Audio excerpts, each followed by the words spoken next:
Assalamualaikum warahmatullahi wabarakatuh. Perkenalkan, nama saya adalah Lia Laila Sarah. Saya adalah calon guru penggerak angkatan ke-7 dari Kota Bandung.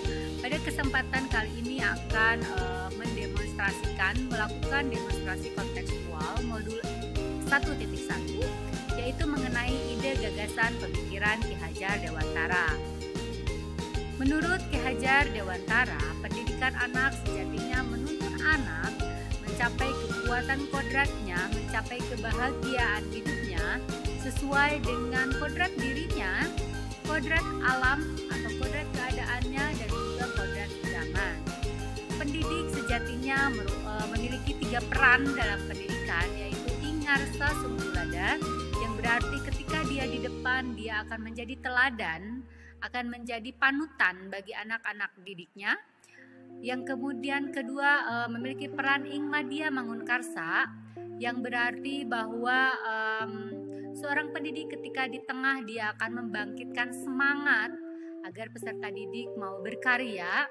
Dan yang ketiga adalah tutwuri handayani, yang berarti bahwa seorang pendidik ketika berada di belakang dia akan mendorong peserta didik untuk membuat sebuah karya-karya atau mengembangkan dirinya.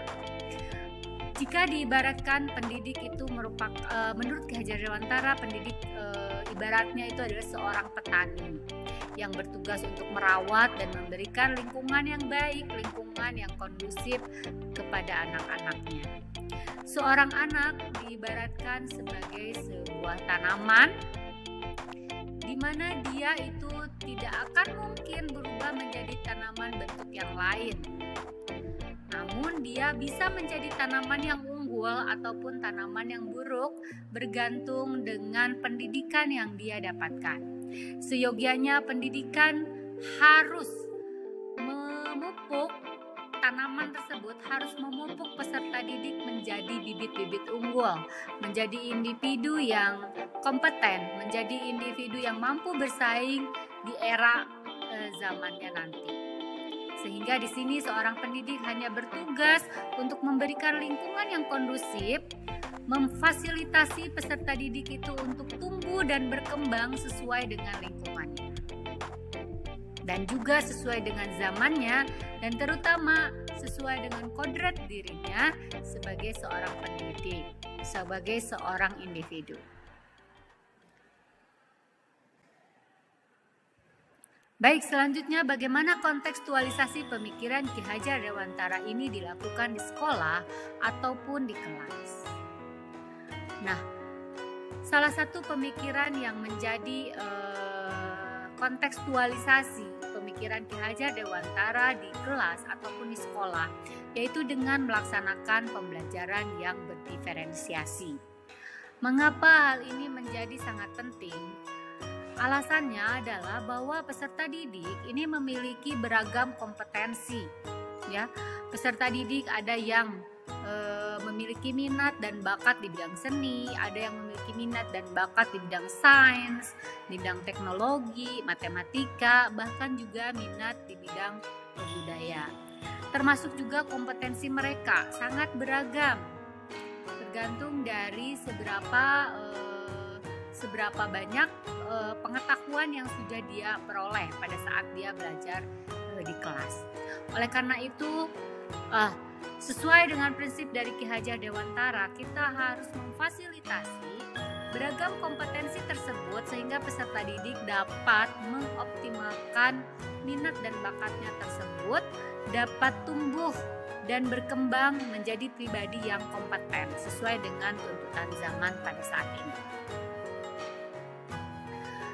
Nah, apa saja tantangannya ketika kita akan mengimplementasikan Ki Hajar Dewantara di dalam kelas? Yang pertama adalah jumlah siswa yang sangat banyak. Sebagai seorang guru, kita ingin memfasilitasi setiap individu untuk berkembang dan tumbuh, mengoptimalkan minat dan bakatnya, mengoptimalkan kompetensi-kompetensi yang dimilikinya. Namun jika jumlah siswa yang sangat banyak dalam satu kelas, bahkan kita mengajar itu dengan jumlah jam yang sangat banyak dalam satu minggu, ini menjadi satu tantangan tersendiri bagi kita sebagai guru. Yang kedua adalah keterbatasan sarana prasarana. sarana dan prasarana untuk menunjang pendidikan yang sesuai dengan zamannya pada saat ini, di mana siswa kita itu sudah menjadi digital native, di mana siswa-siswa kita ini sudah sangat menyatu dengan yang namanya teknologi dan kemajuan aplikasi yang mereka sehari-hari gunakan. Maka jika di sekolah itu tidak memiliki teknologi yang dapat menunjang, itu akan menjadi tantangan tersendiri. Kemudian yang ketiga adalah pembelajaran yang klasikal. Kita paham bahwa di suasana di kelas kita itu masih menggunakan pembelajaran yang klasikal, di mana satu kelas siswa itu dikumpulkan dalam satu kelas dan mengikuti pelajaran yang sudah dijadwalkan oleh sekolah. Padahal siswa-siswa tersebut memiliki beragam kemampuan, beragam minat, beragam kemauan. Namun kita kumpulkan dalam satu kelas yang sama, durasi jam pelajaran yang sama, pelajarannya pun sama, materi yang mereka dapatkan sama, bahkan tujuan dari pembelajarannya pun sama. Ini menjadi satu tantangan tersendiri bagaimana kita menyediakan pembelajaran yang berdiferensiasi, pembelajaran yang dapat mengoptimalkan kemampuan peserta didik sesuai dengan bakat, minat, dan kemampuannya. Lalu bagaimana solusinya? Ide dari pemikiran saya bagaimana untuk mengatasi tantangan-tantangan tersebut agar pemikiran filosofi Ki Hajar Dewantara dapat dilaksanakan di dalam kelas. Yang pertama adalah pengelompokan terstruktur. Jadi peserta didik kita fasilitasi untuk membuat kelompok yang sesuai dengan minatnya. Kita berikan dia tambahan pelajaran jika perlu ya, ada ekstrakurikuler jika perlu, yang akan memfasilitasi menampung peserta didik yang minatnya sama dalam satu kelompok tertentu. Misalkan peserta didik yang berminat untuk belajar tentang robotik, maka kita sediakan ekstrakurikuler robotik di mana para siswa yang berminat dalam robotik akan berkumpul dalam satu waktu tertentu untuk mempelajari, mengembangkan minat dan bakatnya dalam bidang hal tersebut. Demikian juga peserta didik yang memiliki minat terhadap seni, memiliki bakat-bakat terhadap seni. Kita kelompokkan menjadi satu kelompok tertentu agar minat dan bakatnya itu memiliki wadah untuk dikembangkan. Kemudian yang kedua adalah mengembangkan media dan lingkungan yang kondusif. Ini juga sangat penting. Ketika kita melakukan pembelajaran berdiferensiasi yang mengoptimalkan potensi-potensi peserta didik, maka kita perlu mengembangkan sebuah media yang akan membantu kita dalam pembelajaran tersebut.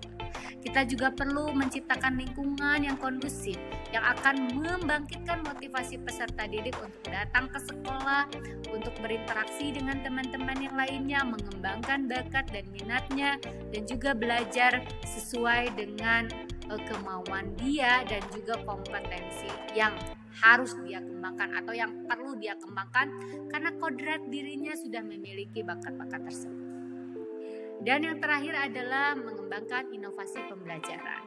Pembelajaran yang klasikal mungkin ada sisi positifnya, namun kita perlu pikirkan bagaimana sebuah pembelajaran yang inovatif, yang bisa mengembangkan potensi-potensi peserta didik, yang bisa memupuk, menumbuh kembangkan peserta didik menjadi individu-individu yang unggul sesuai dengan tuntutan zaman dan keadaan masa kini.